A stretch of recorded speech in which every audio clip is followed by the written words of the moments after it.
ونعوذ بالله من شرور أنفسنا ومن سيئات أعمالنا من يهده الله فلا مضل له ومن يضلل فلا هادي له رب اشرح لي صدري ويسر لي أمري واحلل عقدة من لساني يفقه قولي أما بعد.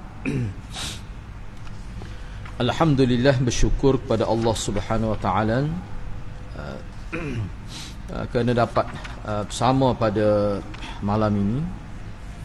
InsyaAllah malam ini saya akan sambung perbincangan kitab hadis susunan Imam Bukhari rahimahullah, iaitu kitab Al-Adabul Mufrad. Pada malam ini kita akan bincang tajuk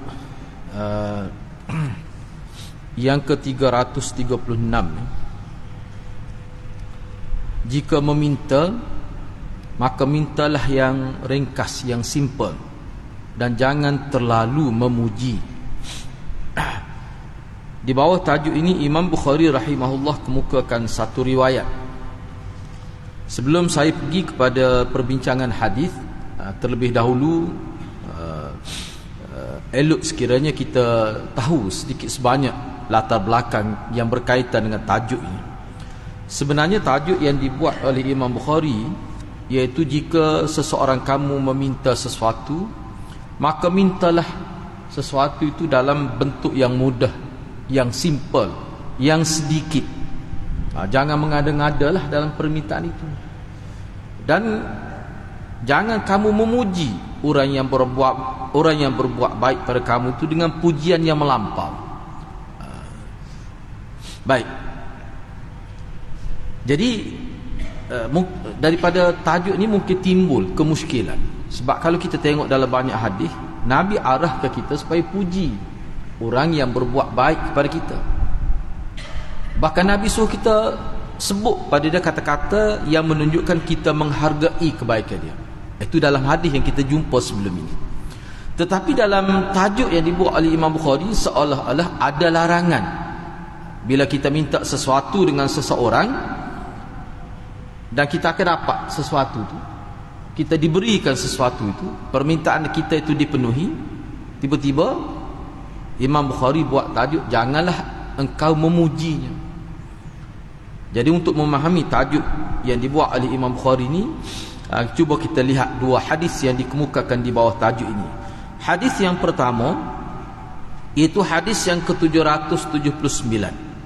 Ana Abdullah qala idza talaba ahadukumul hajah falyatlubha talaban yasira fa innama lahu ma qaddara lah wa la ya'ti ahadukum sahibah fayamdahah fayaqta'a zahrah.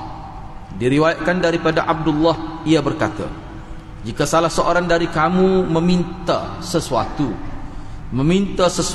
keperluan, maka mintalah yang ringkas, yang sedikit. Maknanya jangan mengada-ngada dalam permintaan itu, atau minta sesuatu yang lebih, terlalu banyak, ataupun sukar untuk dipenuhi. Jangan begitu. Jangan mengambil sikap begitu. Kerana sesungguhnya bagi orang yang meminta itu, dia akan dapat apa yang telah ditetapkan oleh Allah. Jadi bila kita minta sesuatu, kita kena ingatlah, Nabi kata minta yang mudah-mudah, yang ringkas, jangan terlalu banyak. Sebab apa? Sebab Allah telah tetapkan kepada kita sebanyak mana yang kita dapat rezeki. Jangan lebih-lebih. Dan janganlah seseorang kamu bila dia pergi kepada teman dia, lalu dia puji, dengan pujian itu dia telah membinasakan teman dia. Baik, dalam hadis ini ada beberapa panduan yang kita boleh petik daripada hadis ini. Yang pertama, Nabi SAW mengarahkan ataupun membimbing kita supaya bila kita nak minta sesuatu dengan orang ini, janganlah kita minta terlalu banyak, berlebihan, mengada-ngada dalam permintaan. Bahkan Nabi kata mintalah yang yasir, yang simple, yang mudah untuk ditunaikan. Jadi apa maksud kata-kata Nabi itu sebenarnya? Kalau kita tengok dalam syarah-syarah hadis berkait dengan hadis inilah, antara yang disebut oleh syurah hadis, pensyarah hadis, Nabi sebut gini Sebabnya Nabi telah sedia maklum dan kita pun kena buat kajian tentang manusia ni. Manusia ni kalau kita minta sesuatu yang terlalu banyak, boleh jadi dia tak mampu nak tunaikan. Ataupun kalau dia mampu pun dia tak akan bagi, sebab terlalu banyak. Yang ketiga, kalau permintaan itu terlalu susah, sukar untuk dipenuhi, maka itu tidak logik lah, tidak munasabah. Baik, di sebalik kata-kata Nabi ni, para ulama menyebutkan bahawa hadis ini sebenarnya Nabi nak menyatakan perbezaan antara manusia dengan Allah Subhanahu Wa Taala. Kalau kita tengok hadis-hadis Nabi, bahkan ayat Quran sendiri, wa qala rabbukum ud'uni astajib lakum, Tuhan kamu telah berfirman, mintalah kepada aku apa saja, pasti aku akan tunaikan. Apakah manusia begitu? Tidak. Minta kepada Allah, kita boleh minta apa saja, sebanyak-mana yang kita nak minta, lagi kerak lagi bagus. Dan kita boleh ilhah, kita boleh minta sehingga menangis, sehingga kita minta beribu kali sehari pun tak apa. Bahkan itu dikira ibadat. Bahkan orang yang tidak minta itu digambarkan dalam beberapa riwayat sebagai orang yang sombong. Tapi apakah manusia suka kalau kita buat begitu? Kenapa Allah SWT perintahkan atas nama fardu ain dan juga fardu kifayah? Kita minta untuk diri kita sendiri itu kira-kira fardu ain lah. Maknanya kalau kita tak minta dengan Allah langsung, berdosa kita. Dan kita juga dituntut supaya berdoa untuk orang lain, dan itu tidak fardu ain, itu fardu kifayah. Tapi kita dapat pahala besar. Kenapa kita dituntut? Sebab Allah dia maha menyempurnakan hajat manusia. Dan sudah tentu apa sahaja yang kita minta kepada Allah, Allah tidak perlu ke perkara itu. Kalau kita minta rezeki, Allah tak perlu pada rezeki, tetapi dia yang membuat rezeki. Jadi kalau Tuhan yang memiliki segala-gala dan dia tidak perlu kepada yang dia buat, itulah Tuhan yang sepatutnya kita minta. Sebaliknya manusia, walaupun dia sekaya mana pun hadirat, sesuatu yang kita minta tu dia tak akan bagi semuanya. Pertama sekali kerana manusia ni dia sayang pada harta dia. Yang kedua, manusia ni dia tidak buat harta dia, dia usaha. Jadi yang ketiga, manusia ni dia memerlukan kepada harta, kepada benda. Jadi dia takut nak bagi dengan jumlah yang besar, takut berkurangan harta. Itu sifat manusia. Yang keempat, manusia ni salah satu sifat manusia, dia tidak suka, secara fitrah Allah buat. Setiap hari kita pergi minta duit dengan dia. Hai, cuba kita fikir, walaupun dia pemurah pun, nak setiap hari pukul 3 sampailah, pergi minta. Tak boleh begitu. Bahkan kadang-kadang permintaan kita kepada manusia ni, ada ketika kita dapat, ada ketika kita tak dapat. Dan ada juga suasana-suasana tertentu bila kita minta sesuatu pada orang lain, dia menjatuhkan maruah kita, dia menjatuhkan imej kita. Itu dari sudut meminta dengan manusia.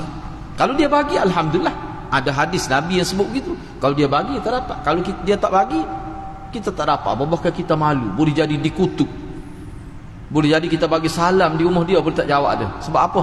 Dah minggu ni 3 kali dah bagi minta derma. Macam-macam boleh berlaku. Jadi kalau kita nak minta dengan manusia, minta berpada-pada. Poin yang paling besar daripada hadis ini, jangan kita buat sesuatu, jangan kita tindakan, kita kena usaha. Janganlah kita dengan sebab kegagalan kita berusaha untuk dapat rezeki Tuhan ni, menyebabkan kita berada dalam posisi meminta-minta. Itu maksudnya. Minta ni boleh, tapi jangan jadikan perkara itu sebagai perkara yang lumrah. Bahkan dalam kitab fiqh, tak kira lah mazhab Syafi'i dan mazhab lain, orang yang meminta lebih daripada keperluan dia itu berdosa. Memang dalam hadis tersebut. Misalnya kalau kita terdesak lah, kita memerlukan 40,000 misalnya untuk pembedahan anak kita, kita tidak boleh minta lebih, sebab itu sahaja keperluan kita. Bahkan kalau dapat 50,000, kita kena hantar balik. Itu dari sudut fake. Banyak pula hadis-hadis lain Nabi sebut orang yang sentiasa meminta-minta ini, dia boleh jatuh air muka dia, daging dia boleh tertanggar daripada muka dia. Itu isyarat kepada jatuh maruah. Dan banyak dalam hadis Nabi sebut, seseorang ayah bila dia mati meninggalkan harta, menyebabkan keluarga dia tidak meminta-minta, itu lebih baik. Maknanya di sini walaupun minta sedekah, kata kira lah apa saja dalam permintaan, walaupun harus, tapi dia tidak boleh dijadikan sebagai kebiasaan. Itu maksudnya. Hadis ini juga menggalakkan supaya umat ini berusaha mencari jalan ikhtiar supaya hidup mereka berdikari. Banyak sebenarnya. Kalau saya nak sebut poin yang ketujuh, hadis ini mengisyaratkan bahawa seseorang yang banyak meminta kepada manusia, kurang hubungan dia dengan Allah. Dan itu yang disebut oleh sahabat. Mana kalau kita ni sikit-sikit minta dengan orang, sikit-sikit minta dengan orang, sebenarnya dia terjejas hubungan kita dengan Allah Subhanahu Wa Taala. Sebab itulah sahabat Nabi, misalnya Sayyidina Abu Bakar dan beberapa orang sahabat lain, dia kata, aku kalau kayu cemeti jatuh ketika aku berada di atas kuda, aku akan turun ambil sendiri, aku tak akan minta tolong dengan orang lain. Sebab para sahabat ni dia terdidik dengan cara hidup berdikari. Kita minta tolong ni biarlah pada perkara yang betul-betul kita memerlukan. Sebab itulah hadirat, kalau kita tengok dalam syarah-syarah hadis, isu kutik derma, buat pungut setengah orang tu dijadikan satu pekerjaan untuk membiayai keluarga, cari derma ni dapat 25%. Kalau tanya saya rasa tak, yalah, bukan pilihan yang baik lah. Paling tidak boleh begitu. Berlaku fitnah luar biasa. Saya pernah jumpa, maknanya dia daripada sebelum dia kahwin, dia cari derma, pergi serata seluruh Malaysia dia pergi untuk, kalau ada nak bina sekolah sebagai satu pekerjaan. Itu perlu kita semak semula tu kan. Seboleh-boleh cuba elok lah begitu. Dan dia dapatlah 25% dan sebagainya. Saya pernah bicara dengan beberapa orang asatizah, guru-guru yang senior lah. Dia kata dia sendiri pun dia rasa tak senang hati cara itu. Tu. Ni jadi satu pekerjaan. Itu maksud saya ni. Tidak salah kita nak bina masjid, nak bina, kita kata sesuatu yang bermanfaat untuk kemaslahatan masyarakat, kutip derma untuk Palestin dan sebagainya. Tetapi jangan jadikan sebagai satu profession. Itu maksudnya. Sebab banyak sangat dalam hadis. Baik, kalau dari segi fiqh, tu jelas sebut kita tidak boleh kutip derma dengan maksud untuk kehidupan kita sampai bila-bila. Mana kisah kita membiayai kehidupan kita dengan kutipan derma itu tidak boleh.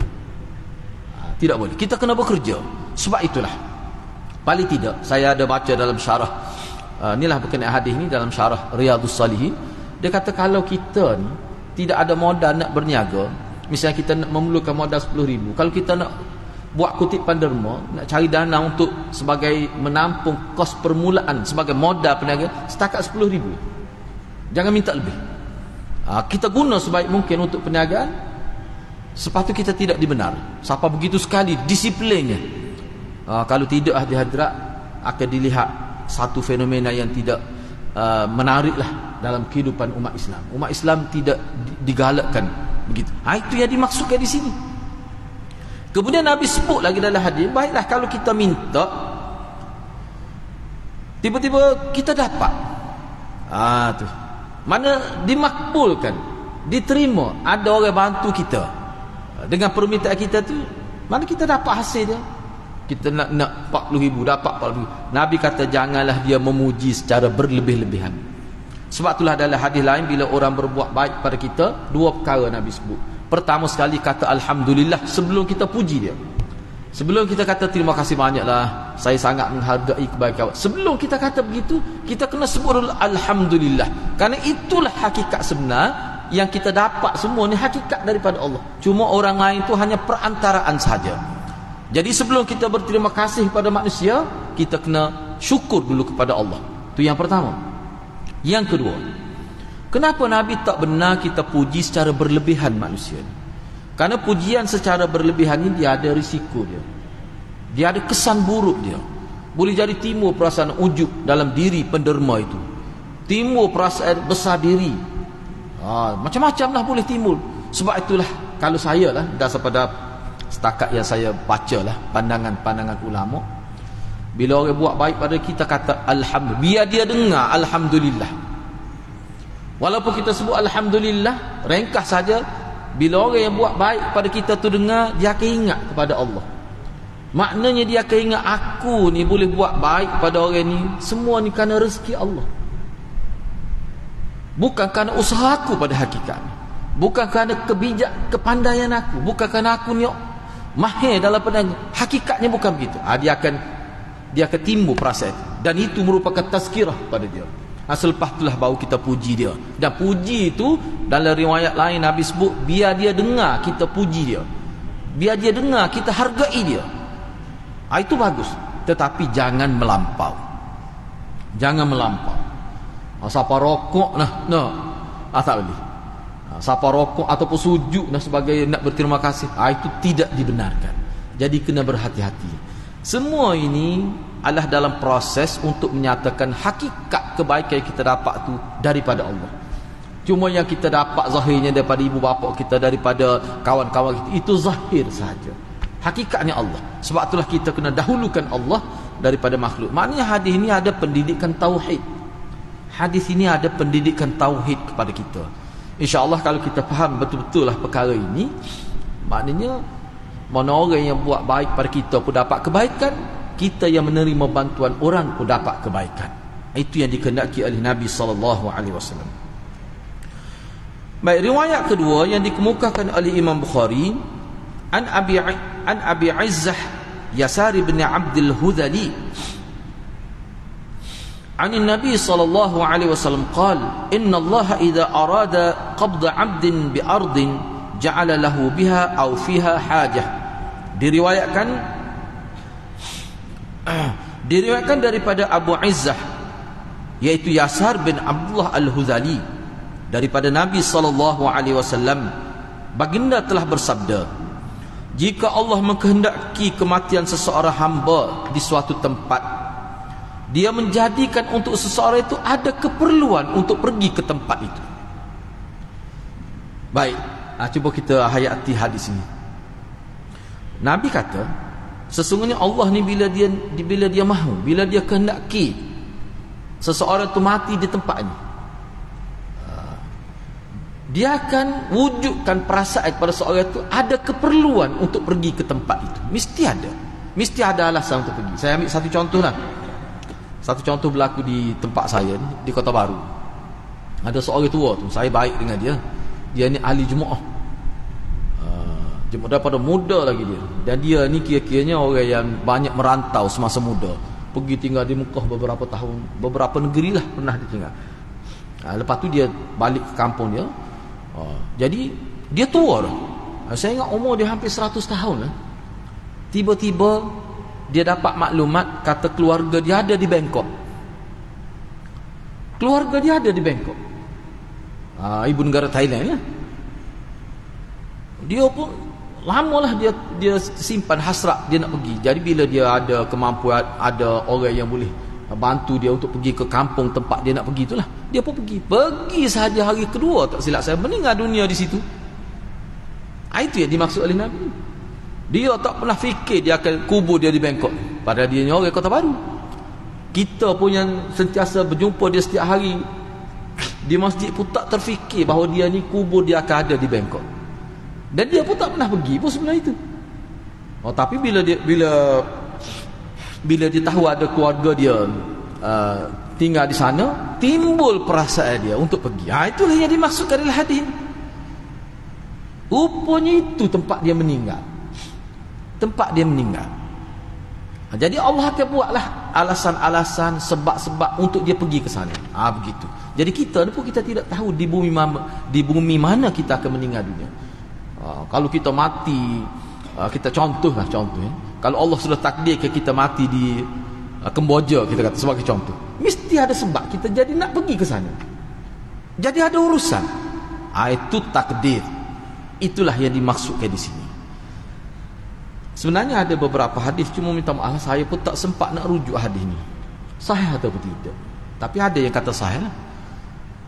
Dia kata manusia ni dia akan mati di tempat yang mana tanah tu sesuai dengan asal kejadian dia.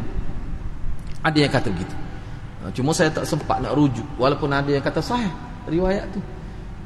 Sebab dalam hadis memang ada sebut bahawa kejadian manusia ini asal dia daripada tanah, sebab Nabi Adam tu daripada tanah. Cumanya unsur tanah tu ada disebut oleh Nabi. Tanah ni berbeza-beza. Ada tanah jenis ini, ada tanah jenis. Tanah sendiri pun dari segi kualiti tanah berbeza-beza. Jadi setengah manusia tu kejadian dia lebih sesuai dengan tanah sebegini, maka dia akan mati sesuai dengan tempat itulah. Ada yang sebut begitu dalam syarah kitab ni. Cumanya saya tak sempat nak rujuk status hadis itu. Tapi adalah ulama kata hadis itu sahih. Wallahu a'lam. Tu tak pasti. Cuma yang pastinya ayat ini. Sebab hadis ni sahih. Yang ni sahih. Mana tempat kita mati seperti mana kita tidak tahu tempoh, waktu, tarikh bila kita mati. Kita juga tidak tahu di bumi mana kita akan mati. Cuma yang jelas daripada kata-kata Nabi ni, Nabi kata seseorang itu akan mati mengikut takdir Allah. Katakanlah Allah takdirkan dia mati di satu tempat, dia akan pergi ke tempat itu. Pelbagai alasan lah, akan ada saja alasan untuk dia pergi ke tempat itu. Misalnya dalam syarah klasik dia kata banyak berlaku.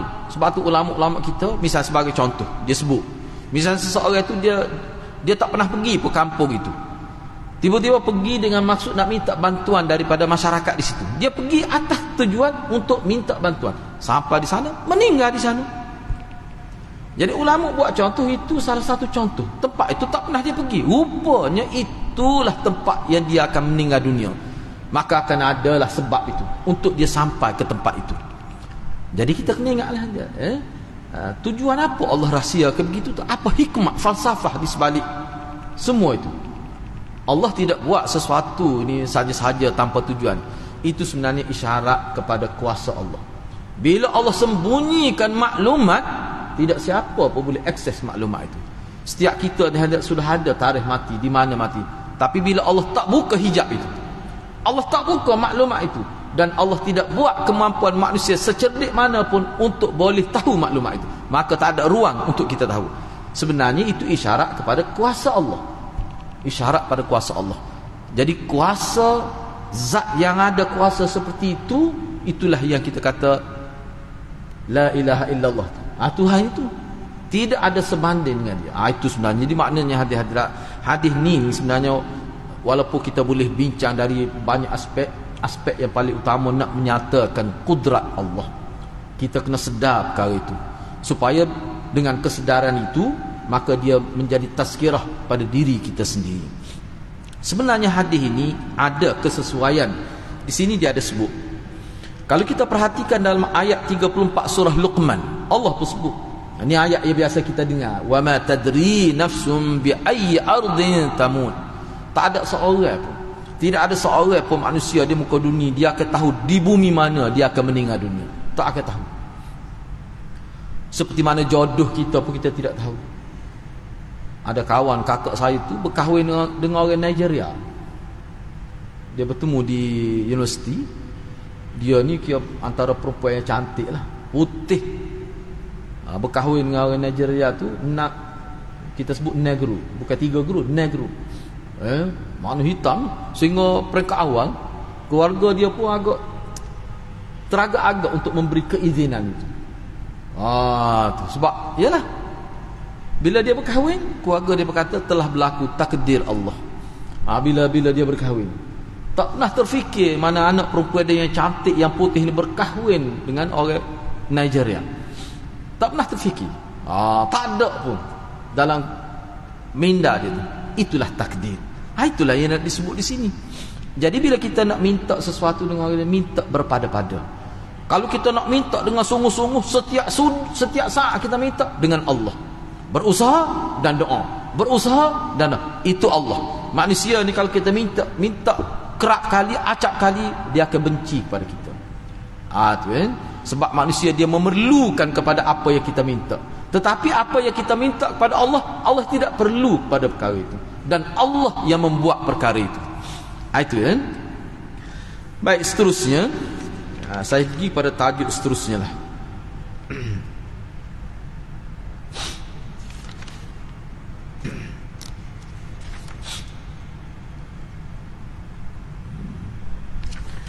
Imam Bukhari buat tajuk larangan kita meletakkan satu ayat Allah dan orang itu.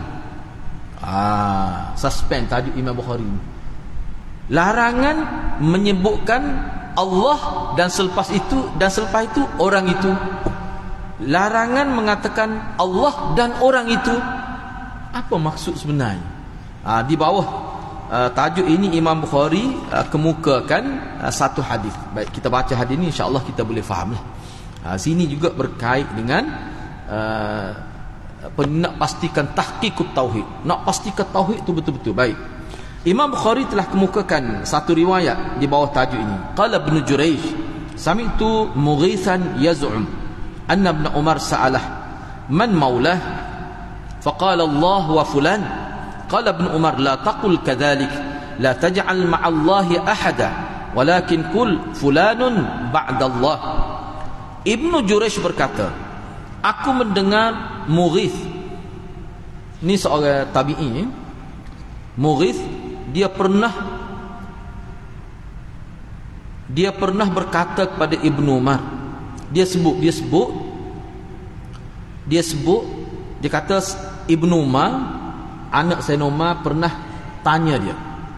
Ni cerita Mughith, siapa tuan engkau, siapa pelindung engkau? Itu. Siapa maula engkau? Siapa yang jaga kemaslahatan hidup engkau? Itu pertanyaan Ibn Umar kepada Mughith. Tiba-tiba Mughith ni jawab, dia kata Allah yang jaga saya dan orang itu. Dia jawab begitu. Yang jaga saya, yang melindungi saya adalah Allah dan orang itu. Boleh jadi ayah dia, boleh jadi bos dia, boleh jadi majikan, tak kira. Mula-mula dia sebut Allah, lepas tu dia kata dan orang itu. Itulah yang jaga dia. Yang jaga saya ni Allah dan mak saya. Kalau saya ambil contoh lain, yang jaga saya ni ayah saya, Allah dan ayah saya. Bila Mughith ni jawab begitu, maka Ibnu Umar apa kata? Jangan engkau sebut begitu, tak tepat itu. Jangan engkau letakkan makhluk setara dengan Allah. Jangan kamu letak manusia tu sebaris dengan Allah, sama dengan Allah. Jangan. Sepatutnya kamu kata begini, yang jaga saya tu Allah sebenarnya, dan juga selepas itulah baru orang itu. Maknanya yang mula-mula jaga saya ni hakikatnya Allah, kemudian orang itu, kemudian orang itu. Tujuan apa sebenarnya? Sebenarnya banyak hadis umpama ini, banyak hadis umpama ini. Nabi sendiri pun pernah sebut. Bila ada satu riwayat lah, saya tak ingat dia punya teks riwayat itu, tapi saya pernah baca, ada seseorang itu bila ditanya kepada dia soalan, dia kata, dia sebut Allah serta Nabi, bukan Allah dan wallahu a'lam. Sepatutnya kita kata wallahu a'lam bisawab, Allah saja maha tahu. Tiba-tiba dia kata Allah dan Rasul. Padahal kita tengok dalam hadis ada sebut Allah dan Rasul lebih mengetahui. Tapi satu ketika Nabi tak benar kata begitu. Apa sebab? Sama seperti ini. Nabi tak benar dia letakkan Allah dan Rasul sahaja yang maha mengetahui. Tidak boleh. Sebab itu seolah-olah meletakkan Allah dan Rasul ini sama taraf. Ada hadis yang Nabi larang. Tak apalah kita nak bincang yang Nabi larang tu sebab apa. Misalnya di sini, siapa yang jaga kamu? Allah dan orang itu. Jangan sebut begitu. Bahkan kalau nak kata juga Allah lah hakikat sebenarnya jaga saya dan orang lain. Orang lain itu bukan hakikat, zahir saja. Ayah kita jaga kita, ibu bapa kita jaga kita daripada kecil, itu zahir. Hakikat sebenarnya Allah.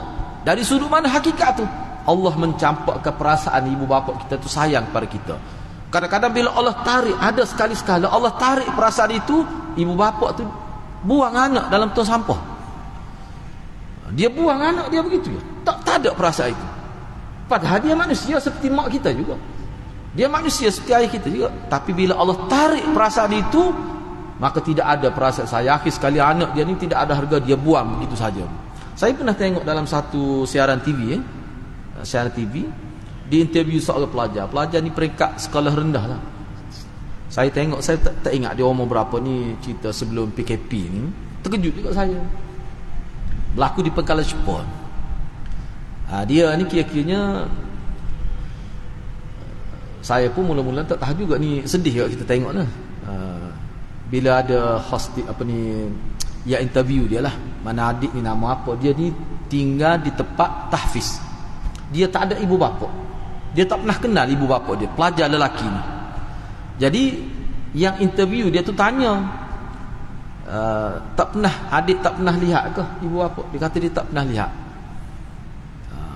Mana kampung halaman kampungnya? Dia kata, dia sebut, dia kata mengikut pemilik pusat tahfiz yang jaga saya, dia kata saya ni dia ambil di tepi tong sampah, dia sebut. Atau pelajar tu rupanya dia ni anak yang dibuang. Jadi pemilik pusat tahfiz tu ambil dia dan buat dokumen lah untuk pengesahan tu. Dan bermula daripada situlah dia tinggal di pusat tahfiz sampai dia umur sekitar 9 tahun gitulah, sekolah rendah. Cuba-cuba hadirat dengar. Saya dengar sendiri, kita pun sedih. Itulah saya nak sebut. Kita ni ibu bapa kita sayang pada kita, sanggup habis harta. Kerana apa hakikatnya? Kerana Allah. Allah timbulkan perasaan itu, sayang tu kepada kita. Kalau Allah tarik, jadi seperti tadilah. Tidak semestinya anak zina dibuang, kadang-kadang anak yang tidak zina pun dibuang. Jadi kalau kita hadirat, kita kena ingatlah, itu yang dimaksudkan di sini. Jadi hakikat sebenarnya Allah. Jadi sesuatu ni jangan kita samakan yang hakikat dengan yang majazi itu. Itu tidak boleh. Semua ini merupakan satu pendidikan tauhid secara amali dalam kehidupan. Jangan ada unsur-unsur menyamakan Allah dan juga makhluk, tidak boleh. Dalam riwayat lain ada disebut, ini ada beberapa orang perempuan dalam satu majlis kahwin di zaman Nabi. Dia berqasidah, dia pujilah Nabi. Antara yang dia banyaklah dia puji Nabi. Antara kata-kata dia yang ditegur oleh Nabi, dia kata bertuahnya kita. Sebab saya tak ingat teks Arab dia tu. Bertuahnya kita, sebab dengan kita ni ada seorang Nabi yang tahu apa yang akan berlaku. Dia puji Nabi, maknanya ya'lamus sirra wa akhfa, Tuhan yang tahu perkara rahsia dan tersembunyi. Nabi kata jangan kata begitu. Kata-kata yang lain tak apa, yang ini kena buang, tidak boleh. Yang ini ada proses menyamakan aku dengan Allah, itu salah. Ini proses pendidikan tauhid yang Nabi terapkan dalam masyarakat. Kerana masyarakat Nabi ni mereka asalnya jahiliyah, asalnya musyrikin. Kita kena tahulah latar belakang sahabat Nabi yang hidup dengan Nabi ni. Sebab tu Nabi bagi pendidikan tauhid ni dari masa ke semasa, tidak seperti kelas seperti kita ni, mana proses tahqiqut tauhid, memantapkan tauhid dalam kehidupan sahabat itu dilakukan melalui pergaulan itu. Itu di zaman Nabi SAW. Jadi hadis ni pun salah satu proses yang telah ditunjukkan oleh sahabat besar Ibnu Umar itu kepada masyarakat tabi'i. Jangan, walaupun mungkin i'tiqad tidak begitu, mungkin tabi'i ini dia bukan bermaksud menyamakan Allah dengan makhluk. Sebab tu Ibnu Umar pun tidak kata begitu. Cumanya lafaz, ayat, laras bahasa yang digunakan itu mestilah tidak melambangkan ada unsur persamaan Allah dengan makhluk. Bahasa tu jangan ada begitu. Tu kena berhati-hati, kena berhati-hatilah. Sebab apa hati-hadirat? Sebab tauhid ni dia menjadi punca keselamatan manusia dunia akhirat. Orang Islam kita ni hadirat, kalau kita perhatikan hadis-hadis Nabi, yang masuk neraka ni tidak semestinya orang kafir. Kita tengok dalam ayat Quran, dalam hadis, banyak kenyataan bahawa yang masuk neraka ni tidak semestinya orang itu kafir. Hak kafir itu memanglah dia akan kekal dalam neraka. Dan kalau mereka mati pun tidak boleh kita doa kebaikan pun untuk mereka. Seperti mana Nabi doa kebaikan, Nabi doa kebaikan kepada pak saudara dia Abu Talib yang mati dalam keadaan tidak Islam. Dilarang, ditegur oleh Allah. Tak sepatutnya seorang Nabi doa keampunan kepada orang kafir, sebab dia kafir. Tak perlu, tak ada faedah. Tetapi kalau seseorang itu Islam, walaupun teruklah Islam dia tu, tak solat tapi masih Islam, orang-orang begini kemungkinan lah, kalau tidak dapat syafaat daripada mana-mana pihak, Allah pun tidak bantu dia, dia boleh jadi dia masuk neraka. Tetapi dia tidak akan kekal. Itu jelas dalam beberapa riwayat. Dia tidak akan kekal dalam neraka. Sebab apa? Sebab ada tauhid. Itulah yang dimaksudkan di sini. Mana tauhid ni perkara yang fardu ain, setiap orang wajib jaga. Dan juga fardu kifayah kepada pemimpin-pemimpin. Kullukum ra'in wa kullukum mas'ulun ar-ra'iyah. Bila sebut pemimpin, bukan makna pemimpin politik saja. Setiap kamu ni pemimpin, kena jaga. Setiap unsur yang boleh merosakkan akidah tauhid wajib dijauhi. Sebab itulah hadirat, kalau kita tengok dalam Quran dan hadis, bahasa yang digunakan oleh Nabi dah masuk waktu isyarat. Dah lagi dah 4 minit lagi. Okey. Sebab itulah kalau kita tengok dalam hadis-hadis Nabi, dalam Quran pun, bahasa yang digunakan oleh Allah dan juga oleh Rasul dalam hadis-hadis, isu yang berkait dengan tauhid ini, dia lebih menggunakan kalimah jauhilah syirik. Misalnya, jauhilah sesuatu yang merosakkan tauhid, jauhilah. Maknanya perkara ini serius, bukan main-main. Maknanya jangan sekali-kali di sekeliling kita, apatah lagi di tubuh kita, ada sesuatu yang boleh merosakkan tauhid. Tidak boleh. Misalnya, ini saya nak sebut satu contoh yang berlaku di zaman Nabi. Dia orang Arab dulu, hadirat, zaman jahiliah dulu, hidup dia penuh dengan syirik. Tangkal azimat ni menjadi kehidupan mereka. Mana tangkal azimat ni bukan untuk mereka saja, untuk binatang ternak ke apa ada tangkal. Dia panggil watak. Watak ni satu tangkal azimat yang diletak di tengkuk binatang, supaya binatang itu tidak terkena penyakit. Jadi yang jampi tangkal itu, azimat lah kita kata, itu adalah ahli-ahli sihir, bomoh di zaman Arab jahiliah. Kira-kiranya, misal contohnya, kalau kambing biasanya diletak tangkal tu, watak ni kalung dia tu ada diperbuat daripada tumi arnak pun ada, dalam hadis sebut. Ada diperbuat daripada tulang ikan pun ada. Jadi mengikut kepercayaan masyarakat Arab jahiliah, bila letak dia punya azimat atau tangkal itu, dia ada kesan kepada binatang itu, apa dia? Terhindar daripada penyakit. Jadi ada sahabat-sahabat Nabi bila memeluk Islam pun masih ada lagi amalan itu. Ini peringkat awal. Bila Nabi tengok, Nabi kata buang. Jangan ada di sekitar kamu sesuatu yang boleh memesongkan akidah tauhid. Misalnya kita pakai cincin kayu kokar, tahu kayu kokar? Biasa dah kita pakai kayu kokar kan. Kononnya kayu kokar ni dia kayu. Cuma kayu tu kayu hak bahtera Nabi Nuh tu. Kalau orang Kelantan kata nak pelawak biar padan-padan. Kita nak bohong, nak tipu pun biar menasabah. Ada ke? Ni saya pernah dengar ni. Seorang perempuan dia jual dia punya cincin tu, permata dibuat daripada kayu kokar. Dia sebut lah kayu kokar ni mengikut ustaz yang bekalkan kepada dia tu. Dia kata ini adalah kayu asal pada perahu Nabi Nuh tu. Ni bohong peringkat tinggi lah. Bukan peringkat-peringkat cawangan, tidak ni. Nak menipu agak-agak lah. Bila dia syarah gitu, jadi mahal. Sampai 400 harga. Lepas tu kalau ni buah macam tasbih gini ni, kalau yang saiz ni sampai 600. Kalau yang besar dia letak di tengkuk ni, sebab ustazah tu bila dia berzikir dia letak gini. Dia letak di antara tengkuk apa ni. Besar lah. Tu harga dia 1000 lebih. Sebab apa mahal tu? Sebab dia syarah tu sejam lebih. Ni saya dengar sendiri. Saya kata bahaya. Pernah ustazah ni, dia nak pergi daripada Kelantan, dia nak pergi ke Al-Ustaz, tertinggal tasbih ni. Dia batak, dia berhenti, dia balik, dia ambil tiket lain. Balik ke kampung dia ambil, baru dia pergi ke Al-Ustaz. Dia kata pada saya, dia kata kalau tak bawa ini rasa macam ada sesuatu yang tak beres lah. Tu. Maknanya daripada itu sudah ada maksud kebergantungan kepada itu. Itu bahaya. Jangan begitu, tidak.